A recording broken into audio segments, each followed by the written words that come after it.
I wanted to talk about a personal observation and opinion of mine that I feel a lot of people aren't specifically talking about. Currently, I think multiplayer games are in the worst state ever. Maybe it's better to call them live service games, online games. I don't know. For a lack of a better term, I'm just going to be using multiplayer games, as you'll understand what I mean. There's a lot of games are dying hot takes, and while it is definitely a bit overblown, I think a lot of them hit more than one nail in the coffin. To me, it feels like most of these multiplayer games are either hyper competitive and don't respect the casual audience, and or they're doing terrible, poor balancing alongside controversial changes and probably some business decisions that are questionable. But these are only some of the slew of issues that they keep managing to get themselves into. Let's talk about it. BattleBit is probably the only game in recent memory that I can think of that was legitimately designed to be a more casual styled FPS. Those devs had to invent another game for the audience that was disrespected in other games. Almost every other FPS on the market has either shot themselves in the foot, enforces you to play a certain way, stagnated, or just feels like they don't care.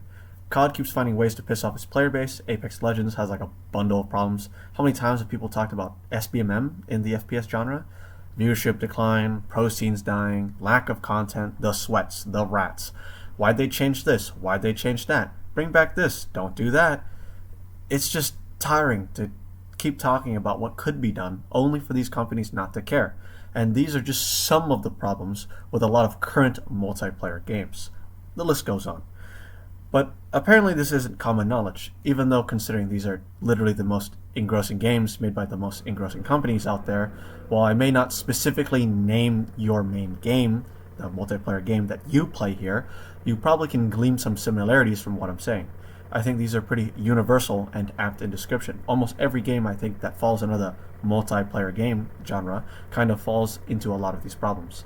Keep in mind, these are some of the longest ongoing games, and they have enormous, thriving communities. Tons of people who legitimately love the game. Content creators, professional players, amazing lore and universes, gameplay experiences you can't get anywhere else, characters people love and adore, yet it all gets pushed aside, constantly, in conflict with what usually is the company doing heinous decisions.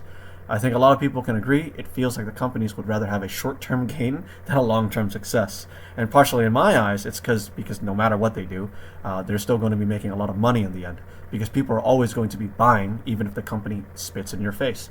The declining of a player base and their happiness is irrelevant as long as they can milk the game as much, as often as they can.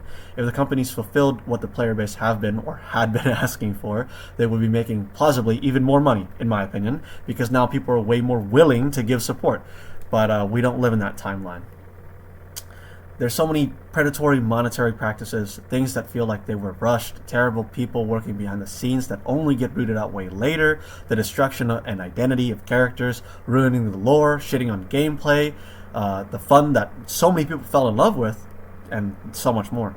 And at the time of this recording, this unbelievable banger just occurred. Guess the entirety of the Overwatch lore takes another L thanks to Blizzard's incredible moves. But by the end of this video, you probably see what I mean by multiplayer games, why I think they're in such a poor state. Single-player games are exempt from this because they offer a tighter and different experience. They can't really fall too much into the category that applies here, with, as always, some exceptions. There's still tons of absolute bangers that exist besides these incredibly popular games. These don't represent quote-unquote games as a whole, but they're pretty large parts of this whole. And I'm not one to publicly push my opinions or scream at developers because I know how hard it is to design and make games.